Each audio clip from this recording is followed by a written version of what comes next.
Good evening. My name's Evan and welcome to Rockland Graves. I wanted to take a second to talk about some of my most anticipated horror films of 2022. There are some really cool movies coming out this year and hopefully they can all keep their release dates.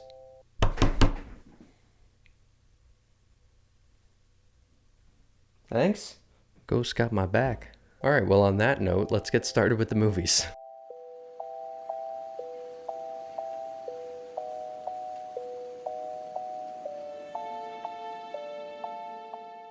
Dark Harvest. Dark Harvest is an upcoming adaptation of a novel written by Norman Partridge from 2006 with the same name. The film will tell the story of a legendary monster named Sawtooth Jack, also known as October Boy. In a small town in the Midwest, this being rises from a cornfield and terrorizes the residents every year, some of whom view this as a way to prove themselves by facing the monster head-on. Written by Michael Giglio and directed by David Slade, the film is currently set to release on September 9th. Just in time for Spooky Month. I've never read the novel before, but I might have to before the movie's out. I was just really drawn in by the title and the story of the movie, as well as the cover of the book. It looks like it really captures that October atmosphere that I love in so many horror movies. Spooky jack-o'-lantern? Check. Eerie cornfield? Check. Small town legend? Check. Hopefully this movie can live up to its full potential because there's a real chance for a great atmospheric Halloween film here. The Black Phone. Based on a short story written by Joe Hill, The Black Phone sees Scott Derrickson teaming up with Ethan Hawke once again. We've seen this pairing before in the film Sinister from 2013, which is one of my favorite horror films of all time and is a seriously strong contender for scariest movie I've ever seen. This new film concerns a young boy who is abducted by a notorious child killer, and while in captivity in the man's basement, a mysterious black phone begins to ring, with the previous victims of this killer attempting to make sure this young boy can avoid the same fate they met at the hands of this psychotic man. As I said, Sinister is an incredible horror movie, so it really sucks that we never got a sequel.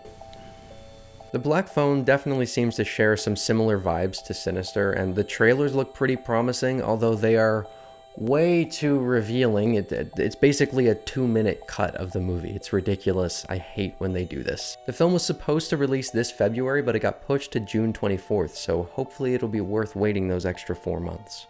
Hellraiser. We are in the age of requels, and it's only a matter of time before every classic horror franchise has had this treatment.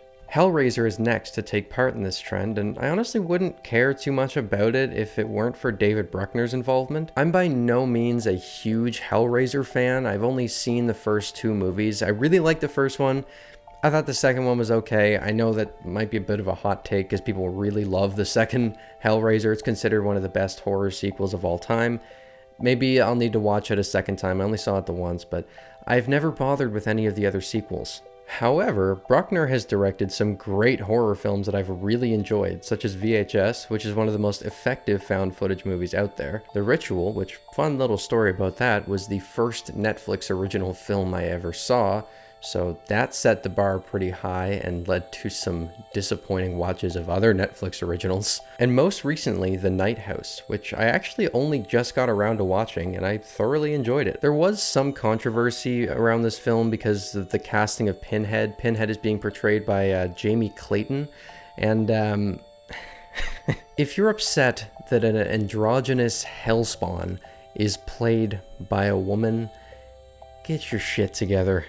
Doesn't matter who plays Pinhead as long as they do a good job. Doug Bradley was great, but this is not a death sentence for the movie. It's set to release this year straight to Hulu, and I'm very intrigued by this particular requel.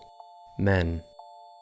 A24 is a studio that you either love or hate, and generally speaking, I tend to fall into the former category. I love weird shit, I love unique shit, and A24 is full of all types of weird and unique shit. On that merit alone, I'm excited to see this movie. The plot synopsis is very vague, which is totally fine with me because I like preserving films for my first viewing as much as I can. It's written and directed by Alex Garland, the writer behind Ex Machina and 28 Days Later, the latter of which I've never seen, and I'm very excited to see what this movie has to offer when it comes out on May 20th. Disappointment Boulevard. Yet another A24 film, Disappointment Boulevard, is the latest creation from writer-director Ari Aster, the man behind Hereditary and Midsommar, two extremely creative and disturbing films in their own ways. The film stars Joaquin Phoenix and was described by Aster as a 4-hour-long nightmare comedy. Okay. I have a feeling it won't actually be that long, but it's just A24, so it wouldn't surprise me. The film apparently spans decades, and with how much I've enjoyed both of Aster's previous films and how much I love Joaquin Phoenix as an actor, this film has my full attention. It's set to release at some point in 2022, although no exact release date has been given as of the filming of this video. Terrifier 2. Why are you looking at me like that? I want to see what insane shit happens in this movie. Did you see the first one? Did you see that movie? You're telling me you don't want to see what happens next? Halloween Ends.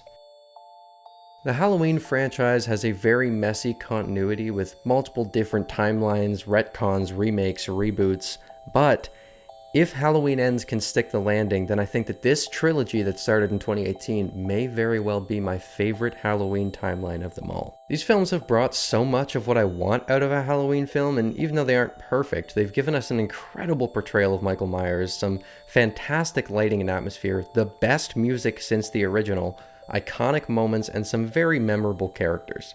I love Halloween 2018 and Halloween Kills, and it would be an understatement to say that I am excited to see Halloween Ends. The film recently wrapped, and I'd say it won't be too long before we get our first official look at the final chapter in this trilogy. I hope whatever marketing material they put out for Halloween Ends isn't as spoiler heavy as what they did for Halloween Kills, because I felt the marketing for that film definitely had a negative impact on my first viewing, and I actually didn't like Halloween Kills the first time I saw it. There just wasn't enough that was preserved for that first viewing. So I may honestly just avoid watching any trailers or any of the marketing material for Ends, but I don't know if I have that much self-control. We will see if I can manage it. Alright, well there you have it. Those were 7 horror films that I'm looking forward to seeing this year, assuming that they all can keep their release dates. Let me know down in the comments what your most anticipated horror films of the year are. Thank you for stopping by Rockland Graves. I hope you've enjoyed your stay.